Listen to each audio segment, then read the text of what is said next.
The description says, is it an entertaining movie? Sure. Yes. Is it entirely maniacal? Also, yes. Aspiring to drug lord status is not an item for my Tinder profile, but you do you, I guess. I don't know. I've never seen the movie. It's on my list, but I've never seen it. But again, remember, it's if you're like... Oh, my gosh. Like, but here's my thing. Again, remember, it's if a guy is a super fan. Like, this is like his number one out of all the movies.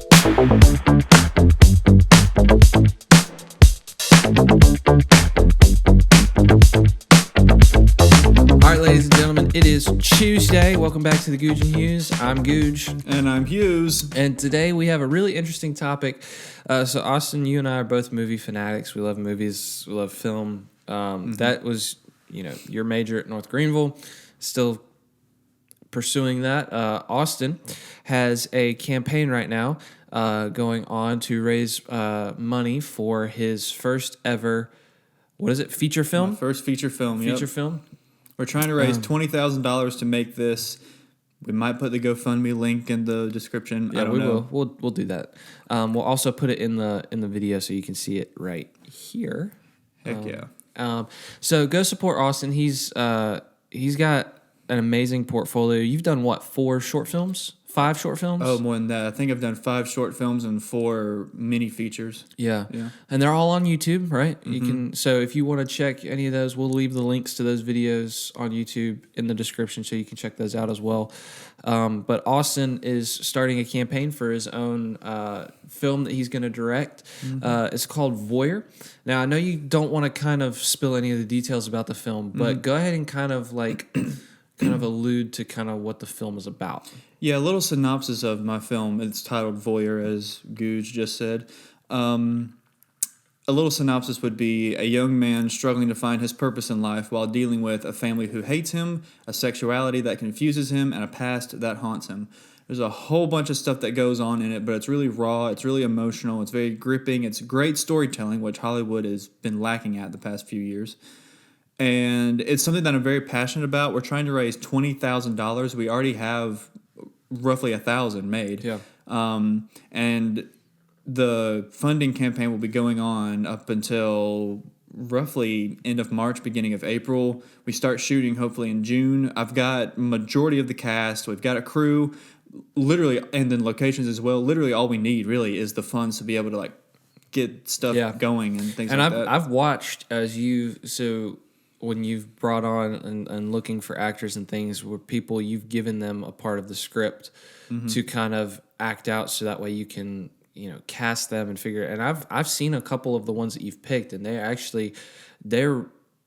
these are, again, what you would call a struggling actor or whatnot. They're trying to break through. They're talented. But they're talented. They're really good. Yeah. I remember sitting on the couch here actually one day. We had just finished recording an episode and there was a specific scene. And you were like, I wouldn't picture this guy to play this actor or this character, but he is nailing the part with his voice. And I mean, it was for the scene. I don't know if the scene is meant to be chilling, but it was. He was hitting the nail right on the head, and I thought it was really good. So, so check out that link. Check out the pitch that Austin made. We'll leave that Vinklet. Words. You're still waking up. I'm still waking up. Yeah. It's too early. I got here at 11:30. This man had just rolled out of bed. That's why we're drinking Dr. Pepper right now. Our official sponsor. So we will leave the video link in the description for all of those things so you can check those out. Seriously, though, guys, I've seen Austin work really hard, and he's really talented and dedicated for this. So a little bit about Austin, his favorite director, when you want to be a director, you want to be an actor, you kind of have this mindset of someone you want to be like. And for Austin, I'd say your favorite director and someone that you try to kind of not model, but kind of follow in the steps of is Martin Scorsese. Oh yeah, for sure. He does a lot of good films. We've talked about those a couple of times. And most of his stuff is mafia, mobster oriented, which is the kind of stuff that we like. Oh yeah, but when you look at his stuff that isn't that, it's amazing. Taxi Driver and so on and so on. But that's sort of, if you really want a classic film, because I'm a cinema guy, not just a day at the movies. No, cinema. I'm very pretentious about that. If you look at, say, like a classic film to describe what I'm going for, it would be Taxi Driver. Okay. Stuff like that. Or a more modern one would be something like Moonlight, with Mahershala Ali's in it. It was that independent film that it won Best Picture in 2017, I believe. So stuff like that, just to give you an idea as to what I'm wanting to go for and all that. But it's definitely an artistic journey that I'm wanting to do, as well as a bit of semi-experimental stuff. Yeah. Because there's this one scene that I'm so excited. I'm so excited to shoot if we get around to that. And everyone I've talked to, as far as the actors and some of our crew, my DP and everything, they all said that, hey, this is like a really good script. We need to do this. And it really warms my heart to hear others say how good of a script is and that they want to work on the project, because I think it's good because I've written it. It's come from my mind. Yeah. Cool, whatever. But also, you said you've had this idea not as fleshed out as it is now, but you've had this idea for a film for how long? At least 2 years. Yeah. The original title was going to be Wanderlust, and it was still sort of the same thing, but I didn't like it, and so I switched some stuff around, and I was listening to a song called Voyeur, and I thought it'd be interesting to take that perspective, because it's about looking and searching more so than the actual definition of what voyeur is. Right. And so I was kind of thinking about that, and so I just ended up doing my own story, and after about 2 or 3 different rewrites and a couple little adjustments here and there, it turned out to be what it is now. And yeah, I'm still making fine-tuning little adjustments. Yeah. But and even when we get on set, there's still going to be things that are not in the script that we're going to say, we should do that instead. Yeah. And so, yeah. Because it's all like a spur of the moment kind of inspirational feel. Oh, yeah. And that's a lot of times, like if you watch like videos and you're like, this scene was improvised, like Well, for example, like in Goodfellas, the scene, Martin Scorsese, and he likes a lot of the improvisational, and then just when you get on set, just organic and do that kind of stuff. And that's what I like about him. and I that's think why he trusts do his that. actors too. Oh yeah, because he works with Robert De Niro and Joe Pesci in every single scene or movie, excuse me. But the one scene where Tommy and Henry are sitting in the bar, and it's the very classic, famous scene where Tommy goes, "Funny how? Am I like a clown? Do I amuse you?" And all that. That was totally improvised, like the day before. And so they just went at it and did it, and that's like one of the most famous scenes ever. Yeah. So stuff like that I like doing as well. And so Yeah. So if you couldn't already tell, today's topic of conversation is film, cinema. We're going to talk about kind of movies and shows that kind of give off red flags, but then we're going to go on to talk about when you go and sit down in like a movie theater to see a movie that you've been dying to see, that thing that pops up that automatically makes that movie a red flag for you, like why this isn't going to be a good film or anything like that. I'm so excited. So this is like right up my alley. Yeah, this is more so for Austin than it is for me, but we both love movies so we much. did dad jokes for you. We're doing movies for me. Yeah, we're doing movies for Austin. All right, so I've got an article here that, and I'll leave a link in the description so you guys can check out this article yourself. But it's on BuzzFeed, and the title of the article is, "It may be a red flag if a guy is a super fan of any of these 20 movies and TV shows." Now, I haven't looked at this list at all, and I'm kind of hoping that no Marvel or DC films fall on this list, because I'm hoping none of my favorite films. Yeah, because for me personally, I love Marvel. I like older DC, Dark Knight trilogy, beautiful. Newer DC, there's just no depth to it.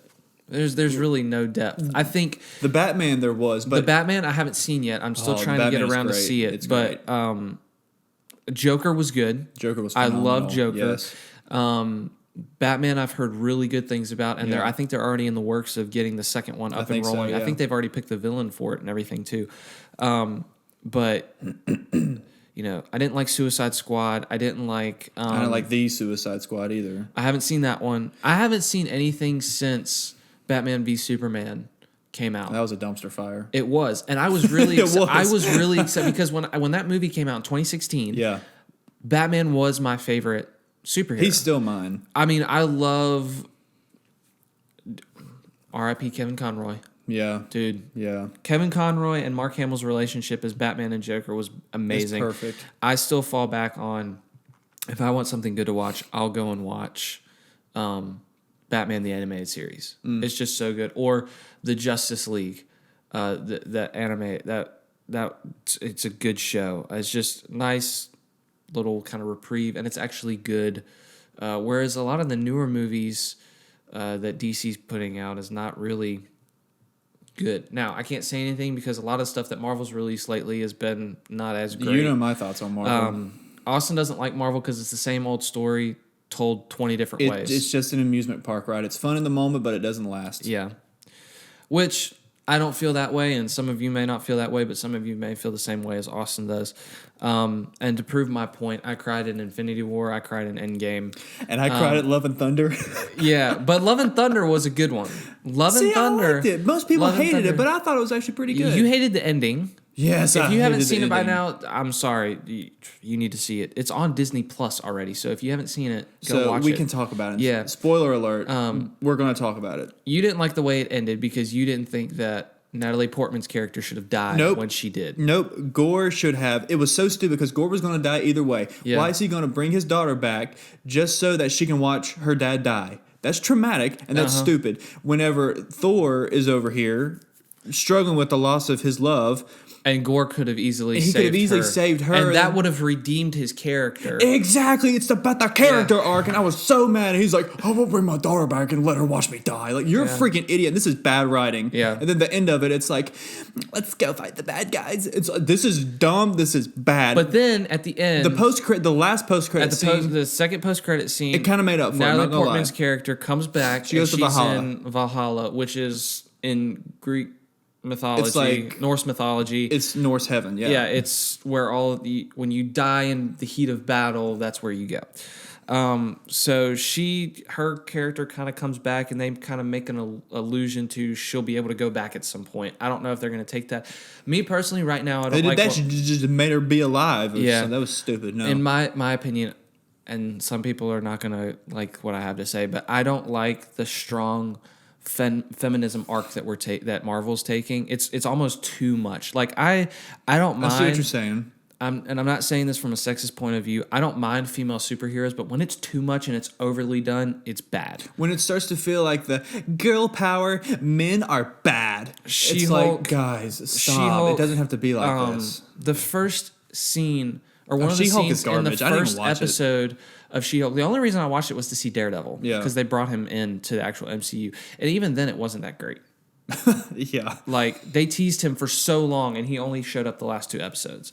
But in the first episode, She-Hulk, I can't remember, Jennifer Walters makes this comment because Bruce is her cousin, and Bruce has been the Hulk for years now, and so he's trying to explain, like, you can't just tap into your anger, you have to suppress it. And she goes, you have no idea how much I already suppress my anger because I live in a man's world and I work a man's job, and I'm like, okay, that's not what he's alluding to. Mm-hmm. It's not at all what he's talking about. And it's a really forced feminist perspective. Listen, I have no problem with empowering women. Mm-hmm. If there was such a need as women having the vote, they already have the vote. Like, I see all these videos on TikTok where it's like, women work the same jobs as men and get paid the same amount, but there's this pay cut, there's this price range that doesn't fit, and it's not true. I was about to say, if I'm not mistaken, it's illegal to do that. Like, you can't do that. Yeah, you can't. And 2, again, I say this, when it's forced, it's just not, like, if you want to do it subtly, like, and I think that's a really big reason why Captain Marvel flopped. Mm-hmm. Honestly. Well, honestly, I feel like nobody really needed that. Just aside from just introducing her character, really, that was it. And you could have done that in another movie like they've done before. I don't think she needed her own movie to introduce herself. I think if you would have introduced her into another movie, or through another movie, like they introduced Black Panther in The Winter Soldier, and then we got its own movie. Well, Hawkeye's never had his own movie, has he? He had a TV show. And that was it. And it was good. Yeah. But again, strong feminist arc where this girl, her hero is Hawkeye, and she's so desperate to win his approval. And he's like, kid, leave me alone. That's his whole mentality through the show. Yeah. He finally warms up to her. And honestly, that show was better than She-Hulk because the feminist perspective wasn't forced as much as it was in She-Hulk. But She-Hulk was so overly forced. And it's like, granted, It's like when you're female trying to superheroes, they're good, but I think it's bad when you take the existing superhero like Thor or Hulk or Hawkeye, okay, and you take their power and give it to a female. Okay, that's not original. Thor: Love and Thunder. Jane gets Mjolnir and has the power of Thor. Now she's Lady Thor. Okay, what's special about that? Nothing. I thought it was a cool little perspective because it was because Thor because Thor has an equal who's also the love of his life type thing, and then that was a really interesting dynamic. What I liked a lot was they stayed true in that aspect. They stayed true to the comic book story. She had cancer, and every time she transformed back into the Hulk or Thor, and used the power and all that kind of stuff, it actually worsened her condition. And ultimately, they did that in the movie, and I really liked that because I own the first 5 comics of the Lady Thor series, and that's how it started in comic book number 1. I mean, she's in the first scene. She's in a chair getting chemo. That's pretty much how the movie is done too. Yeah, it is too. And so that I was like, yes, stay that way. And what I really like is, I'm really glad that the movie Love and Thunder did not focus so heavily on the shows and other movies. It's just given a little bit of a backstory and narration throughout to kind of catch you up. And then beginning. It's its own thing, really. The beginning to set up who Gore was, the main villain, was done very well. I know. I love that. It wasn't overly done. It was. And it didn't drag out. It was exactly what it needed to be to explain his character. So, yes, my opinion though is I don't like the heavy feminist arc that Marvel is. I don't like it when now. movies try to shove agendas and that kind of stuff down my throat. Just tell a good story and let it be. Let it be. Well, that's why Strange World flopped. Disney's new animated movie that released over Thanksgiving. What is it? Strange World. I don't know anything about it. So there you go. But like, because it was trying to push this agenda through the film, and ultimately that's the reason why it flopped. Also, it released over Thanksgiving. Who's going to go to the movie theater? It's like I'm eating freaking turkey and ham and stuff now. Okay, so let's dive into this article because I really want to get into this. Yes. All right, so to reiterate, the article is... later. It may be a red flag if a guy is a super fan of any of these 20 movies and TV shows. So it's not just movies and not just TV shows, but it's movies and TV shows. All right. So the first one that makes this list, Scarface. That's number 1? That's number 1 on this list. What year? It just says Scarface. Is it Al Pacino? I think so. You got to be freaking kidding me. No, this list is already starting off under bad. This one, the description says, is it an entertaining movie? Sure. Yes. Is it entirely maniacal? Also yes. Aspiring to drug lord status is not an item for my Tinder profile, but you do you, I guess. I don't know. I've never seen the movie. It's on my list, but I've never seen it. But again, remember, it's if you're like... Oh my gosh. Like... But here's my thing. Again, remember, it's if a guy is a super fan, like this is like his number 1 out of all the movies. So liking it is not necessarily a red flag, but if it's like your top tier, I guess, is what they're going for. I don't know. Yeah, I know what they're going for, but I'm not convinced. All right. That's lame. Number 2. Scarface is great. American Psycho. Okay, now if it's your favorite movie ever, okay, Yeah. I can. Okay. Well, here's the description: looking up to a guy who is all about greed and treats women like garbage. Yeah. No thanks. Exactly. Like I said, I can. But it's a classic. It is. It's a classic movie. Again, on my list to see. Never seen it. It's a great movie, but I can see that being as far as a red flag for number. All right, number 3, Fight Club. Most of the men who fanatically love Fight Club don't get it, and it shows. If you walked away admiring Tyler Durden, keep walking. My thing is, Fight Club has such a great message behind it, and it's loved for all the wrong reasons. What the movie is actually trying to say is great. What people take away from it is stupid. So I get that. Yeah. Notice how Austin has already seen a majority of the movies we talked about, and I haven't. I'm probably going to see all of them. I don't know. We'll see. He's a film connoisseur. Cinema. I know everything about film. I've seen over 240 of them. All right, number 4 on this list, Pulp Fiction. I agree. With Samuel L. Jackson. If that, The movie is overrated. Quentin Tarantino is one of my favorite directors ever, but that movie is so grossly overrated. Every single college movie buff has a poster of it in their dorm. Yeah. And what's really bad about it is it's considered Tarantino's masterpiece or whatever. To me, Once Upon a Time in Hollywood is his masterpiece. But I get it. Pulp Fiction was huge when it came out. It put him on the map and everything. But guys, it is overrated. All right, listen to the description. Name a woman who hasn't had Pulp Fiction and its misogyny mansplained to her, and I'll show you a woman who is lying or has been out of the dating game since the 90s. So clearly this article was written by a woman. It sounds like it. So, I mean, I don't know. Again, never seen it. Number 5. The movie's not misogynist, though. Number 5, V for Vendetta. See, that's one I haven't seen. I mean, I've heard of it, but I haven't seen it. V uses the only person in his life who he kidnapped as bait for a disgusting predator, and that's just one of his many bad qualities. I don't know. It's I've never very seen vague. It. Doesn't Natalie Portman play in there? I don't know, maybe. I think she does. I'm All not right, number 6, The Punisher. Now, this is the original Punisher film. I've seen this movie. It's a good movie. See, I haven't seen it. For the 90s or 80s, whenever it was produced, it just goes to show this movie originally rated R.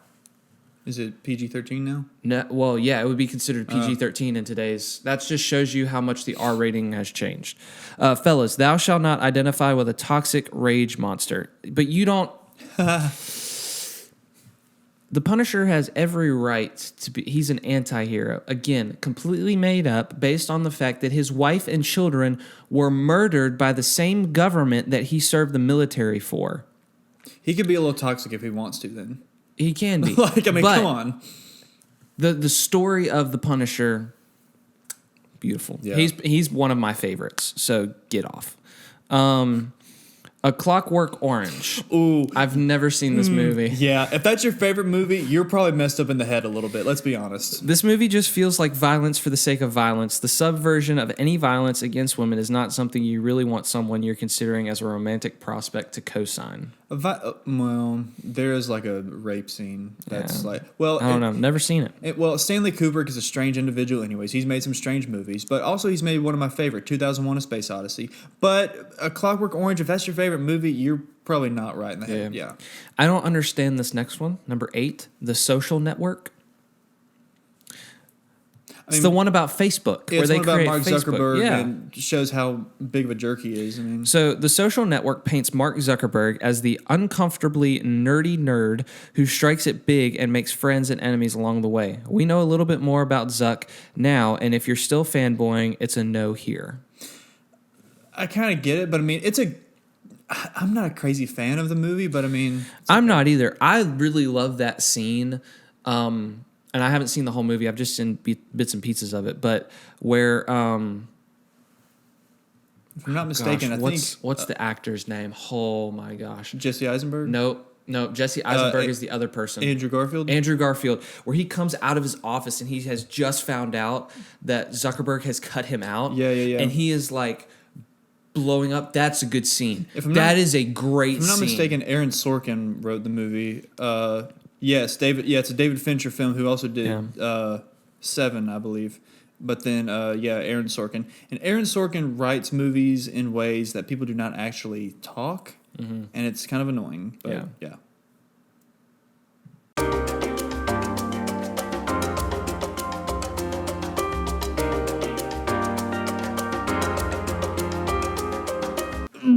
All right, so number 9 on this list, Scott Pilgrim versus the World. I'm just not a... I don't know. I don't care about that movie. Scott Pilgrim is not a role model, dear reader, but a lot of people lost the message with super likable Michael Cera Something like that. He was in Arrested Development. portraying the role. The age gap you thought wasn't so bad is so bad, and you really see that watching the movie as an adult, there's just too much nice guy cringe to note. See, that's kind of what I pick up on it, and I'm not crazy about that cringy / awkward humor stuff. I'm just... It's not my thing. Number 10, Family Guy. Family Guy, like South Park, is designed to strike a nerve, which comes down to what you find funny in a lot of instances. But it takes a toxic step further by centering gross ideals of masculinity and making women the punchline of too many jokes. No. I'm not one who really watches Family Guy, but whenever I get a chance to, it is funny. Yeah. And my thing is, the person that wrote this article, you need to like... Yeah, I don't know. You need to You must actually... not like anything. You need to watch some other things that are a lot more red flag-ish.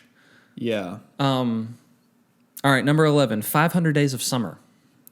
I've heard of it, but I've never seen it. 500 Days of Summer, as a favorite, gives big, nice guys always finish last energy. But 9 times out of 10, the nice guy is not at all that nice and ends up really ignoring boundaries.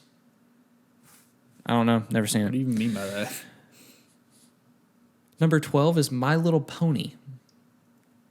If that's your favorite movie, then yeah, you're probably... Bronies have ruined childhood My Little Pony memories for one too many people. What? Bronies, that's what guys that like My Little Pony are called. They're called bronies. That's strange. You've never heard that? Nope. Okay. I don't like My Little Pony, sorry. Number 13, this one goes without saying, 50 Shades of Grey. Yeah, that's... Yeah. We're just going to agree with going, that. yeah. All right, The Wolf of Wall Street. Oh my gosh, that makes me mad because I It's love number that 14 movie. on this list. Number 14, it's actually low. It's not too high up there. People just hate on Scorsese. Like, come on. It's a really good movie. It is. I love it. Okay, now do I agree with the amount of expletives and raunchy scenes that are in the movie? Not necessarily, no. But here's the thing, it's based off of a true story. Exactly. And that's what people forget. Yeah. So, let's read the description. The Wolf of Wall Street is a movie that countered arguments of its misogyny with the fact that it was contextually accurate. So there's that. The women of this film lack depth and serve largely as more noise in these men's larger-than-life lifestyles. That's because they're the characters the story's focusing on. Yeah. And you can't say that. The Wolf of Wall Street is the movie that made Margaret Robbie blow up. Margot Robbie. Yeah, you're right. You know what I'm saying? I love her. I love Margot Robbie so much. And yes, it did get her like her really big break and all that. Yeah. But my thing is, her character Naomi did have a bit of depth to her. Mm-hmm. It's oh my gosh. But see, they're not even. It's not even focusing on that. It's focusing on his lifestyle and what he got away with. You want to put a red flag movie on there? Put freaking Don't Worry, Darling. That movie is. Well, this article was probably written way before then. Well, it needs to be updated. All right, number 15. Because Olivia Wilde is toxic. Rick and Morty. I agree. Some shows just attract a toxic fandom, and Rick and Morty is for sure one of them. Yeah. A lot of guys praise Rick's toxicity without at all acknowledging any of the moments of self-realization that are later zapped away in the name of laughs. It's not that it's just toxic. It's just a bad show. It's I never really gotten behind it. It has what, like 7 seasons? Maybe. I don't know. All right. I don't find it funny. Oh, gosh. The person who wrote this article is really making me mad. Number 16, Joaquin Phoenix and the Joker. Nope. We all know a guy who has cinema. taken on the Joker as his alter ego. Some of them are looking for their Harley Quinn, and others are watching the world burn. But neither of them, watching the world burn in reference to The Dark Knight. I like that. Okay, that was good. That was a little pun in there. But other than that, you suck. But neither of them is anyone I'd encourage you to swipe right on. Okay, listen here. The Joker is a modern take on a classic comic book character. We know nothing about the Joker at all in the comics, except for the Red Hood story arc. Okay, here's the thing. The Joker is the modern adaptation of what took place in the comics when this person is dealing with society that is crushing him down around him. Okay, so watch the actual film and actually take a step back and actually look at the pain and suffering that the actor that is portraying the character is going through. That's also why Heath Ledger killed himself after he played the Joker, because it leads you to a very dark place. This character is very dark, okay? There's a lot that goes on with this character. So get off. Tell me how you really feel. I wouldn't say it like that, but I would agree. My thing is, just continue. No, let me hear. Just because a story is dark, or just because a story has too much emotional depth for you, doesn't mean it's a red flag. Yeah. Doesn't mean that it's a bad thing. But then it's remember, good storytelling. But then remember, we're guys. We're not allowed to have emotional depth. Remember that? This is true. Women don't want emotions. I will cry in a minute. I cried at Titanic. I don't care. All right, number 17. I don't know how to say this. The Boondock Saints. Oh, the Boondock Saints. Boondock Saints. Yeah, that story or that movie with guy from Daryl from The Walking Dead. Yeah, The Boondock Saints is one of those films that is so filled with violence and gore that it's inherently supposed to be not for the girls. And spelling is N capital O lowercase t capital F. That stupid spelling. But what's scarier is that women barely exist in this white male power trip daydream. Well, maybe women aren't the focus of that movie. I've never seen it. I haven't seen it, but I've heard of it. Movies, when they're made, tend to have a target audience. Oh my gosh, what? Okay, I've lost all respect for this person's opinions. Number 18, Braveheart. I hate Braveheart. It's a classic movie. You may not like it, but why is that a red flag? Well, Mel Gibson's not the greatest person in the world. I wouldn't necessarily... I don't know. I can't get behind. It's a Scottish The Patriot. Yeah. That's all it is. Braveheart and 300 are definitely neck and neck when it comes to war movies that bring out the worst in some men. And again, nothing wrong with either film inherently. It's the way men personalize and internalize it that becomes icky. This is what I really hate about people. My best friend Jacob and I, we always make fun of Don't Worry, Darling. Mm-hmm. I go back to this movie a lot because it's so bad. But which it was really hyped up to be really good. I was expecting it to be amazing. That first trailer that dropped, it was gorgeous. It looks so good. The film itself is gorgeous, but it's a terrible movie. It's terribly written. And so Olivia Wilde, whenever she's giving an interview, somebody says, well, why do you think this movie did bad? Men. Or that's her excuse for everything. Okay, not Florence Pugh. No, Olivia Wilde, the director. She played Bunny. She has a really big forehead. The director. The director, and she, and like I said, she played Bunny in it too. But I haven't seen the movie yet. So, but her herself is a very toxic person. I asked Austin what was wrong with this movie, and he told me, "I'm not going to ruin it for you. You just have to watch it yourself." That's exactly right. Yes, I've got to watch it. But my thing is, when your only excuse for something being bad is something else, or generalizing for a group of other people, like racists, for example. Why is the world bad? Oh, the black people. It's like, you're a piece of crap and you need to shut your mouth. Or like whenever people say, well, why did this movie flop? Men, you need to shut your mouth and sit down because maybe you just made a bad movie. Good. All right. Number 19, Garden State. No idea what it is. I have no idea. If you were a teen when you saw Garden State, chances are you thought it was deep. D space E space E space P. Deep. You're not a teen anymore, though, and it's a marathon of uncomfortable male behavior. It also has some outdated takes on mental illness that no one should subscribe to in today's day and age. Did Olivia Wilde write this article? I don't know. Number 20 is American History X. I've never seen it. I don't know anything about it. And so that is the end of this list. Praise God. I'm sick of this list. It really made me mad. Yeah, there were some things on here I was like... There's maybe 2 or 3 movies on there that I would agree with. Other than that, definitely 50 Shades of Grey. 50 Shades and A Clockwork Orange. Those are the 2, I agree. But again, if it's your top tier favorite movie, I can kind of see that. But there are other movies out there. Okay, the movie on Netflix, Cuties. Oh, that friggin' Why is that not on this list? Exactly, because why is that not on this list? Yeah, this article was written in February of this year. Oh, yeah, that movie had come out already. So it's been out, but it's okay for that. Yeah. No. I didn't know about that movie. Well, you need to do some research then. Yeah, no, I definitely agree. That movie. It's starting to make sense now. Why? The person who wrote this article. Who wrote it? Angela Andaloro? I don't know. I'm not going to say anything because I don't want us to get canceled. Okay. I'll tell you later why. Okay. But it makes sense now. Okay. So, all right. So now let's get back to Red flags in general. All right, so when you sit down in a theater, okay, so here's the premise of this. All right, so when you sit down in a theater and you get either it's the THX thing, or you're sitting there with your bucket of popcorn, your drink, and you're a kid in a candy shop again because you're like, oh, I'm so excited. And then that thing happens on the screen, and that movie becomes a red flag. So what is that thing? And you can have multiple of them or whatnot. But so that is kind of the premise of this discussion. First red flag, directed by Olivia Wilde.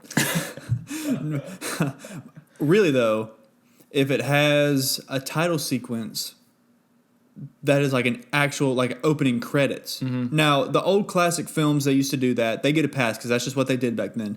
But nowadays, such as I'm trying to think, like the Sherlock Holmes movies. I like them, but they're a bit much. The one with Robert Downey Jr.? Yeah. I think, now hear me out.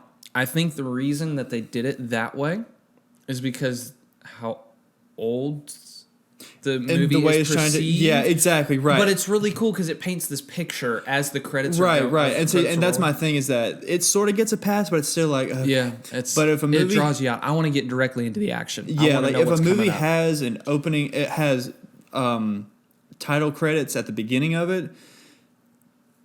For me, it's just like, okay, I'm in for a very long ride, and I really don't want to be here. The only movie that I've ever been okay with the intro credits and things like that is Top Gun. And see, really the only movie I've ever been okay with that style. It is an older style movie, so that still... You're talking about the original? The original, okay. Not the new one, the original. Because you get this nice sequence of shots where it's fighter pilots landing and kind of this... that's and the song... Fine. The key song, the Top Gun anthem song is playing in the background. Now, see, that's fine. That's fine. That's a great intro credit sequence. And that, like I said, that's all fine and dandy. But when a movie actually has, like, what do they call it? Like vanity cards or whatever, that kind of stuff that come up, and they have, like, the titles and stuff, and, like Robert Downey Jr., and then it goes to the next one. Not when it's like telling the story with names and stuff like that. Yeah. That's fine. That's usually typical. Yeah. But when it's actually like opening credits, like title cards and that kind of stuff, I'm thinking we're going to be here for a very long time, and I'm already really bored. Yes. I hate that so much. All right. Or when the 180-degree rule is broken. Yeah, the 180-degree rule. If you don't know what the 180-degree rule is, so me and Austin are having a conversation. It's our camera setup. There's a invisible line that is going between both of us, separating right from left. And from my perspective, my right is Austin's left, and from Austin's perspective, his right is my left. That's the way you would have it in a conversation. And from movies, you're seeing it from the person's perspective. Yeah. And so it has to be true. So the way that our cameras are set up on my right and Austin's left. So you're looking at, this is my right hand, and Austin, from his perspective, that's his left hand. Okay. So if you break that rule and say if this camera right here is positioned behind my shoulder here, it makes it feel uncomfortably awkward. Now, there are points in a film where that boundary can be pushed to create tension. And the way to do it is usually say like you're looking at this camera and it starts going this way and it moves behind your neck, then this camera would be positioned on the other way on the flip side shot. Yep. But if you're just switching, like say this camera's right here, but the camera back there is on the other side, then we're both looking at the same direction, and it's funky and awkward. You're not looking at each other. And it's not accurate, Yeah. Okay, so my thing, one of mine would be depending on the character that is being portrayed. All right, so for instance, Deadpool, this doesn't count for Deadpool. But when a character breaks the fourth wall, I don't like that. I'm with you. I really don't like that. The only reason it's okay aside for Deadpool, from Wolf of Wall Street. Wolf of Wall Street's good because he's narrating. And it's a true story. It's a true story. He's narrating it. It's okay. Deadpool in the comics always talk to the reader. It's just his character breaks the fourth wall, whatnot. But if you if there's like a mid scene going on, like an intense scene, and this character you're not expecting, and he just cuts back to the camera and looks at the camera and is like, and explains something and goes back to it. I'm like, no, that does it for me. If I were the kind of person that would get up and walk out of movie theaters, that happens. I get up, I take my popcorn, and I'm out because I can't stand that. you're not meant to talk to the audience in a film. Right. I'm sorry, it's not meant to happen. Yeah, I agree. That's one of mine. I just it Oh bugs no, me. yeah, I'm totally with you on that. It really, really bothers me. Another thing that I really, really hate about movies is when the lighting doesn't necessarily make sense. So let's say if I'm trying to think of this right. Okay, so say if the lamp that we have right over here, if it was positioned right here, and how all the lights are focusing on our face on this side, that makes sense because it's practical lighting. But since the lamp is over here, and we have the camera set up on the other side, and this is our shadow side, but the lights are coming from here, that's annoying, and that doesn't make sense. The light needs to be coming from where the camera sees it, so that it makes even if it's accentuated, whatever. Yeah. It makes sense, and it's practical lighting. It doesn't cause confusion, and it doesn't just be like, well, why was that there? Like it makes sense, and so bad lighting. Bad lighting really, really annoys me. Yeah. And I've always been bad at lighting whenever I've been doing my own short films and stuff like that. So I try to use as much natural light as possible, just so I don't have to worry about it. But yeah, bad lighting is big for me. Another one for me is too many flashbacks. There is a thing as too many flashbacks or cutscenes. Whatever. If it's random and doesn't really offer much to the story, yes. Like for example, in Voyeur, the film that I'm trying to make here, there are flashbacks, but it's at pivotal, important moments. So, just insight, in one specific scene, a tragedy happens. And for the audience, and this is sort of like we're nearing the end of the story. And I believe it actually is the last flashback that happens. I think there's 4 flashbacks total. But in this one, like I said, a tragedy happens for the main character. And as soon as he's about to leave, like he's crying, he's mad. As soon as he kind of gets in his car to leave, a flashback happens. And it shows why it's so important to him that he's feeling this way. See, if it's done in a pivotal situation, perfectly fine. All right, guys. Thank you for tuning into the Gouge and Hughes show. You can find our weekly uploads on Tuesdays, Tuesday, on YouTube, Spotify, and other places that you can find podcasts, such as Apple Podcasts and Google Podcasts. Thank you for tuning into this episode. We hope that you enjoyed it. If you did enjoy it, please like and subscribe the video here on YouTube, or give us a rating on Spotify or Apple Podcasts. We would really appreciate it. And as always, thank you for choosing to listen or view our podcast. Signing off, this is Gouge for the Gouge and Hughes Show.